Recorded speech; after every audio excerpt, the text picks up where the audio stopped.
tous, vidéo matos, un peu général, mais voilà. En cas d'effondrement, en cas de confinement aujourd'hui, c'est un mini effondrement. Nous sommes le 12 avril, joyeuse Pâques. Eh bien, qu'est-ce que vous faites si votre matériel de travail ne peut pas être remplacé, ne peut pas être réparé? Pour la plupart des gens, le matériel de travail, ça peut être des outils. Les quincailleries sont fermées. Qu'est-ce que vous faites si vous pétez quelque chose dont vous avez besoin? En ce qui concerne mon matériel de travail, c'est un ordinateur. Et parfois, les ordinateurs ont des accidents. Et sont complètement détruits et ne démarrent plus, complètement pétés. Fort heureusement, il a marché encore suffisamment pour que je copie les dernières données qui n'étaient pas copiées sur une clé. Et fort heureusement, en tant que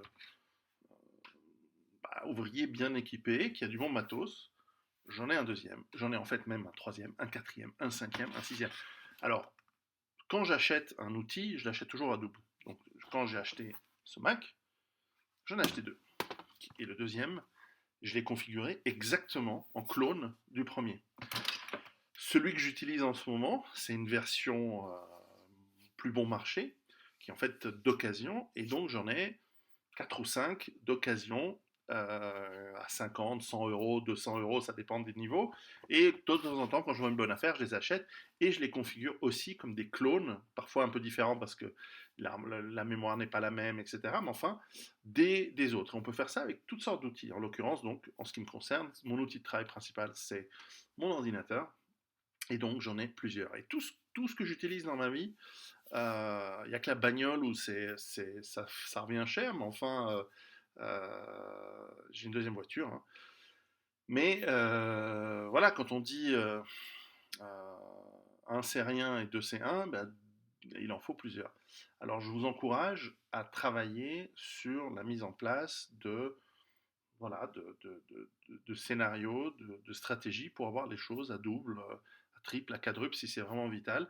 Et en l'occurrence des ordinateurs, vous les configurez en clone, vous faites des backups régulièrement, bien sûr, et vous réinstallez les backups sur les différents clones quand vous avez le temps, parce que si le backup est pété, qu'est-ce que vous faites? Et donc, il suffit, si jamais il y a un problème, vous prenez votre Mac, vous partez, et vous êtes à peu près à jour avec tout. Vos mots de passe, vos logiciels, vos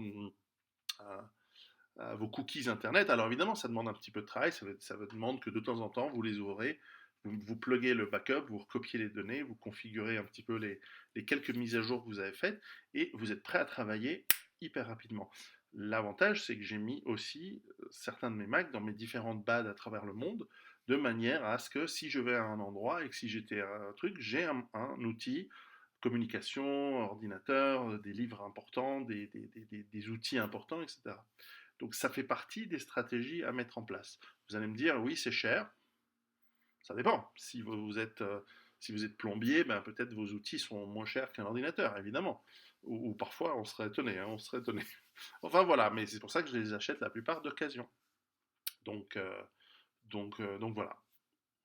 Préparez-vous.